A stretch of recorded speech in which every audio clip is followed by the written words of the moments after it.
не можете вие Европска унија и НАТО да ви биде алиби за лош договор и штетен договор.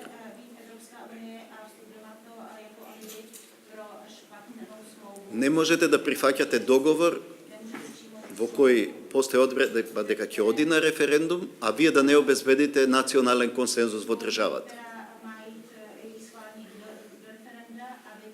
Не може да прифатите промена на уставот, а без да обезбедите двотретинско мнозинство во парламентот. И затоа посочив дека за ова некој треба да одговара. И одговорноста се знае чија е. И што побрзо дојдеме до одговорност, полесно можеме да го продолжиме овој процес кој е многу чувствителен, многу комплексен и ја држи Македонија веќе 27 години заложена од ирационални барања на нејзинот јужен сосед.